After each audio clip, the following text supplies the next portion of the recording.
आप सभी का स्वागत है आपके चैनल निधि सफारी पर। आज की इस वीडियो में हम लोग करेंगे हिंदी भाषा से संबंधित कुछ सवाल। तो चलिए शुरू करते हैं। पहला सवाल है, निरामिष किसे कहते हैं? और आपके विकल्प हैं मांस रहित भोजन, मोक्ष का इच्छुक, रात्रि में विचरण करने वाला, और ऑप्शन डी है मृत्यु का इच्छुक। तो निरामिष का अर्थ होता है मांस रहित भोजन। तो आपका ऑप्शन ए करेक्ट हो जाएगा। ठीक है। अगला प्रश्न है, शहद शब्द है तत्सम, तद्भव, देशज और आगत।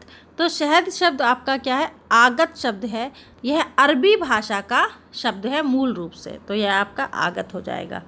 ठीक, ये मैंने आपको जो शब्द का प्रकार है उस वाली वीडियो में यह सब बताया है। जिन्होंने वह वीडियो ना देखा हो वो लोग आराम से जाके हिंदी की प्लेलिस्ट से देख सकते हैं।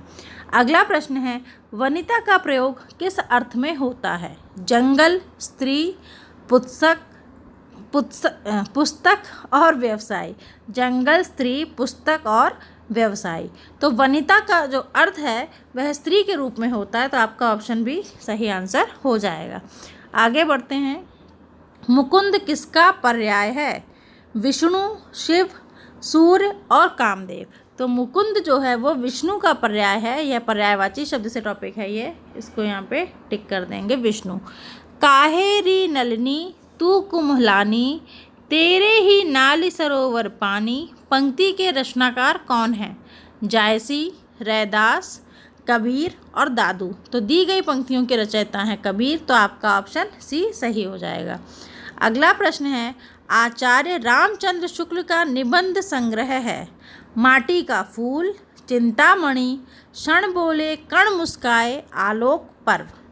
तो इनका निबंध संग्रह है चिंतामणि। तो आपका ऑप्शन भी करेक्ट हो जाएगा। अगला प्रश्न है हमारा, राष्ट्रवादी कवि रामधारी सिंह दिनकर को उर्वशी के लिए ज्ञानपीठ पुरस्कार किस वर्ष प्रदान किया गया था? तो देखिए, एक तो इस प्रश्न में आपको सूचना क्या मिल रही है कि रामधारी सिंह दिनकर ये कैसे कवि हैं? राष्ट्रवादी कवि हैं। ठीक, रामधारी सिंह दिनकर, इनको क्या मिला था? उर्वशी के लिए क्या मिला था? ज्ञानपीठ पुरस्कार। अब किस वर्ष प्रदान किया गया है, यह यहाँ पे सवाल है। आपके विकल्प हैं 1971, 1972, फिर ये आपका यहाँ पे होगा 1 मिनट, इसको थोड़ा सा नीचे कर दें ज़रा। यहाँ पे यह आपका होगा 1973 और ये है 1974। तो आपसे पूछा जा रहा है कि राष्ट्रवादी कवि रामधारी सिंह दिनकर को उर्वशी के लिए कब ज्ञानपीठ पुरस्कार मिला है? तो मिला है 1972 में। ठीक है, ऑप्शन जो आपका बी है वो सही हो जाएगा। टिक करते हैं। तो यहाँ पर हम ऑप्शन बी को सही टिक कर देते हैं, सन 1972। अब अगले प्रश्न की ओर बढ़ते हैं। अगला प्रश्न है हमारा, अर्ध स्वर हैं या व, ई, उ, ऋषि और ल और ऋषि और श। तो अर्ध स्वर आपके हैं या और व, तो उन पे टिक कर देते हैं ऑप्शन ए। चोर की दाढ़ी में तिनका मुहावरे का सही अर्थ है क्या? अपराधी का अपनी दाढ़ी खुजलाना, अपराधी का शंकाग्रस्त रहना, अपराधी की पहचान हो जाना, अपराधी का अपनी पहचान छिपाना। तो यहाँ पे आपका उत्तर होगा ऑप्शन बी, अपराधी का शंकाग्रस्त रहना। ठीक है, आगे बढ़ते हैं। अगला प्रश्न है हमारा, एक बार कही बात को दोहराते रहना। वाक्यांश के लिए एक शब्द क्या है? विकल्प आगार, प्राकथन, पृष्ठपेषण और प्रस्तावना। एक ही कही हुई बात को बार बार दोहराने को कहते हैं पृष्ठप्रेषण। तो यहाँ पे ऑप्शन सी आपका उत्तर हो जाएगा। अगला है, बुद्धिहीन शब्द व्याकरण की दृष्टि से किस संवर्ग में है? संज्ञा, सर्वनाम, विशेषण या क्रिया। तो यह आपका विशेषण होगा। क्या होगा? विशेषण। क्यों? जैसे हमने किसी छात्र के लिए कहा कि यह छात्र बुद्धिहीन है, तो छात्र तो हो गया संज्ञा, और संज्ञा की विशेषता बताने वाले शब्द को ही हम कहते हैं विशेषण। अगला है, छत से ईंट गिरी वाक्य में कौन सा कारक है? देखिए, से कर्ता ने कर्म को करण से अपादान के लिए इस तरीके से आपको पूरा याद करवाया गया है। आप कारक वाला वीडियो देख सकते हैं। फिर आपको वहाँ बताया है कि अपादान कारक में चीज़ का अलगाव होता है। तो जैसे कि आप यहाँ पे देख रहे हैं कि छत से ईंट गिरी में छत और ईंट का अलगाव हो रहा है। तो आपका ऑप्शन है अपादान कारक होगा। अगला प्रश्न है, महोर्मी का संधि विच्छेद है। क्या है विकल्प? देखिए, महत प्लस उर्मी, महा प्लस उर्मी, महा प्लस ऊर्मी, महत प्लस मर्मी। तो यहाँ पे आपका उत्तर होता है ऑप्शन सी, महा प्लस ऊर्मी, तो हो जाएगा महोर्मी, ऑप्शन सी। समष्टि का विपरीतार्थी शब्द है विशिष्ट, अशिष्ट, अपुष्टि, व्यष्टि।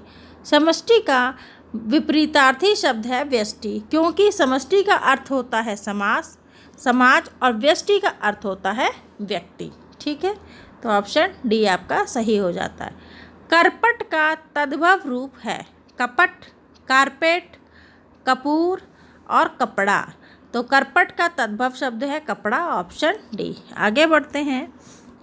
निम्नलिखित में वर्तनी की दृष्टि से कौन सा शब्द युग्म शुद्ध है? शब्द युग्म का मतलब क्या होता है? जोड़ा। देखिए, पहले में लिखा है बारात और बसंत, फिर है बारात और बसंत, बारात बसंत, बारात बसंत। तो यहाँ पे आपका उत्तर हो जाएगा ऑप्शन ए।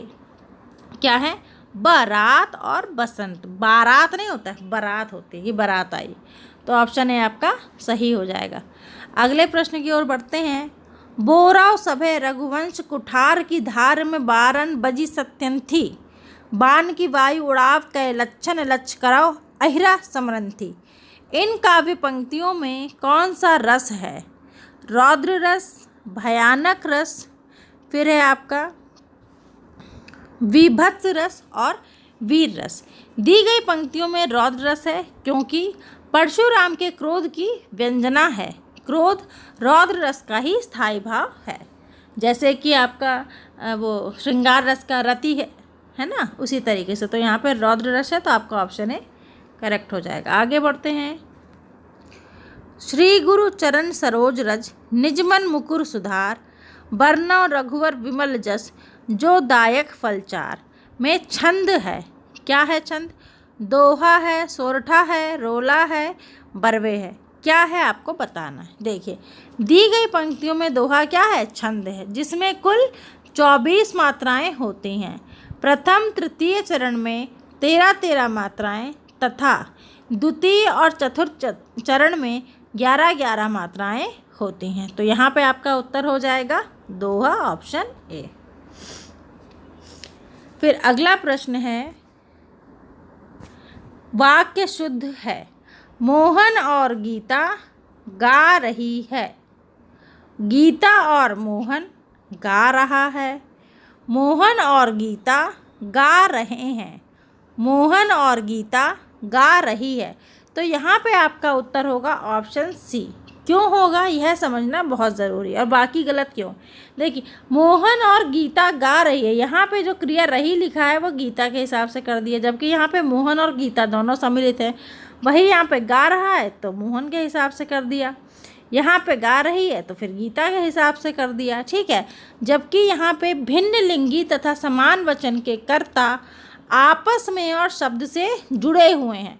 तो सदैव जो आपकी क्रिया होती है वो क्या होती है? बहुवचन की होती है। तो बहुवचन की क्रिया क्या है? रहे हैं। तो इसलिए यहाँ पे मोहन और गीता गा रहे हैं, यह होगा। आगे बढ़ते हैं। इन शब्दों में से कौन सा शब्द हिंदी शब्दकोश में सबसे अंत में आएगा?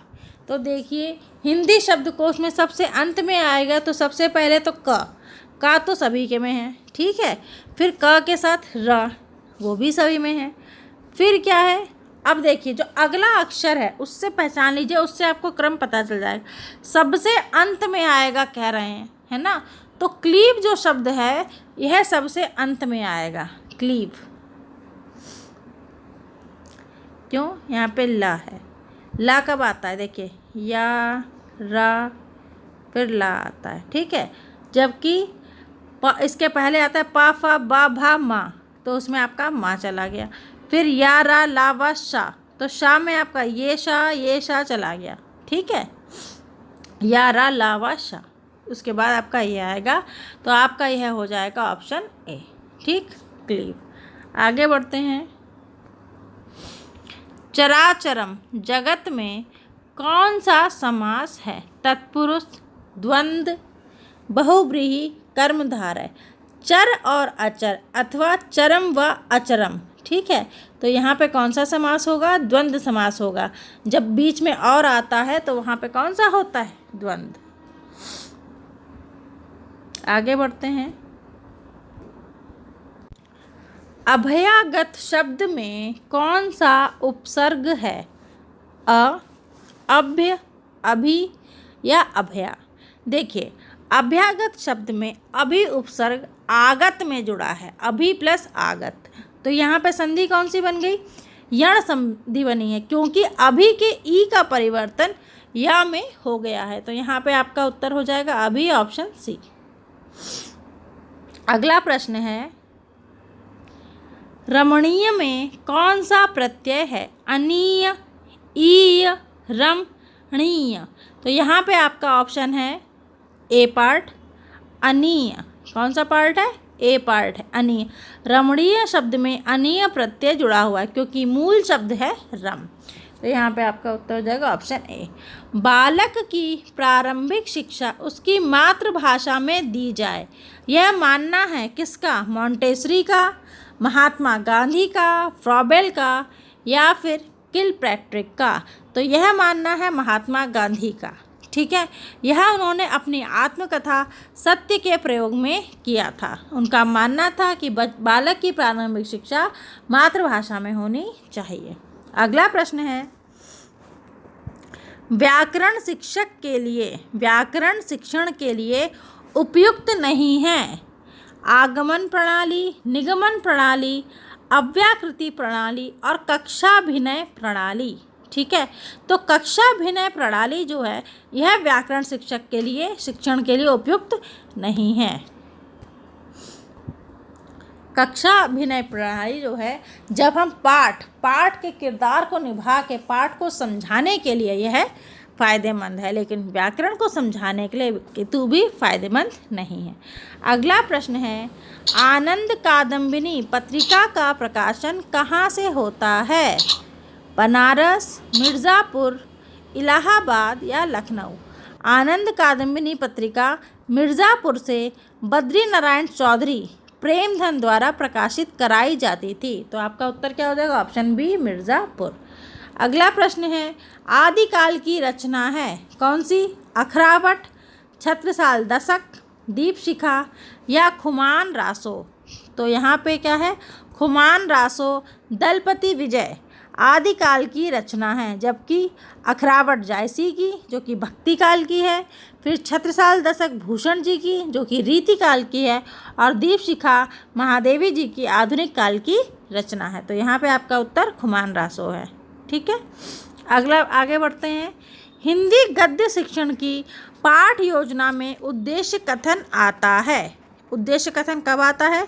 पूर्व ज्ञान के पश्चात, प्रस्तावना प्रश्न के पश्चात, आदर्श वाचन के पश्चात या मौन वाचन के पहले। तो कब आता है आपको बताना है? तो आता है प्रस्तावना प्रश्न के पश्चात आपका आता है उद्देश्य कथन। क्या आता है? उद्देश्य कथन। हम प्रस्तावना के द्वारा बच्चों को अपने टॉपिक तक ले जाते हैं कि क्या हमें उनको पढ़ाना है। ठीक है, हिंदी गद्य शिक्षण में पाठ योजना में उद्देश्य कथन प्रस्तावना प्रश्न के बाद आता है। आगे बढ़ते हैं। शब्द का अर्थ स्पष्ट करने हेतु कौन सा तरीका सर्वाधिक उपयुक्त है? वाक्य प्रयोग, व्याख्यान, भ्रमण, चित्र निर्माण? तो सबसे बेहतर है वाक्य प्रयोग का तरीका। शब्द का अर्थ स्पष्ट करने के लिए वाक्य प्रयोग से बेहतर और कोई तरीका नहीं है। तो आपका उत्तर हो जाएगा ऑप्शन ए। अगले प्रश्न की ओर बढ़ते हैं। भाषा शिक्षण की पद्धति नहीं है किंडरगार्टन, मॉन्टेसरी, डेक्रोली, अभिक्रमित अनुदेशन? तो डेक्रोली जो है यह भाषा शिक्षण की पद्धति नहीं है, इसको हम टिक कर देते हैं। तो दोस्तों, हम लोगों ने आज हिंदी के इतने सवाल किए हैं। उम्मीद है आपको यह वीडियो पसंद आया होगा। यदि वीडियो पसंद आया है तो लाइक कीजिए, शेयर कीजिए। चैनल पे यदि आप पहली बार आए हैं तो इसी प्रकार की और वीडियो देखने के लिए चैनल को सब्सक्राइब कीजिए, ताकि वीडियो पढ़ते ही आप तक नोटिफिकेशन पहुंच सके। मिलते हैं नए वीडियो में एक नए टॉपिक के साथ। तब तक के लिए नमस्कार।